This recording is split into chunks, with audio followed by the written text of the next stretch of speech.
What do you do when you're down, maybe even depressed? Well, I have some ideas that might help. This week we're off balance on purpose in the mountains.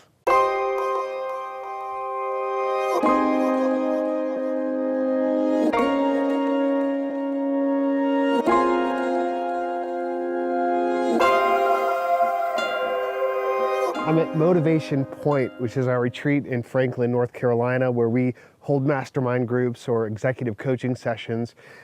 And you know what? This week and for the next several weeks, we're going to be answering questions that come from you. So if you have something you'd like us to talk about relative to any of the information that we teach, please ask a question in the comments or reply to this if you're getting it in an email, and we'll take a look at all those. And you know, one of the questions that came in was, Dan, are you always positive? How do you stay upbeat all the time? And or do you ever get down? Do you ever get depressed?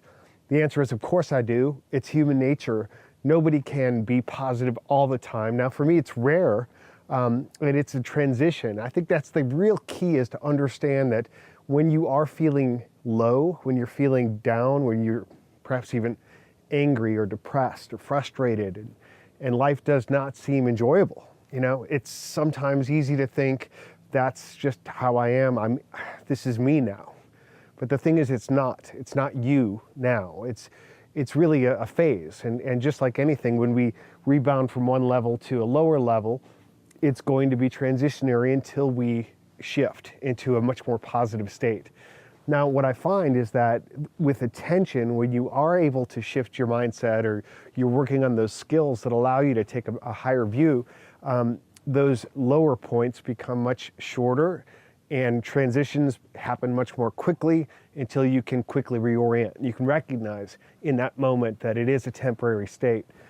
So what are the things that you can do if you find yourself in that situation? Well, you know, absolutely the wrong advice is to just say, well, snap out of it, choose a different thought, that, you know, just don't feel that way, feel differently. Because when you're in that state, that's where you are. And sometimes it feels like that's permanent. And so not only is that advice unhelpful, but it's also insensitive to how painful that can really be. So here's what I would say. Change your surroundings. First of all, maybe step out into nature somewhat, as we have here. You know, get into a place where your perspective changes because of the environment that you find yourself in. That may shift, that may help, as will physical energy, physical activity often will shift your state somewhat. But the real key, and what I want to leave you with today, is the idea that choose to help someone else. When you can take the focus off of yourself and how you feel, and instead try to help someone else, then suddenly things will shift for you. And when you're in that spirit of giving and helping someone else to grow or get better, you're going to get better too. So I hope that helps you this week. Don't forget to ask some questions below. What do you want to talk about next? I'll see you next week. Stay off balance on purpose.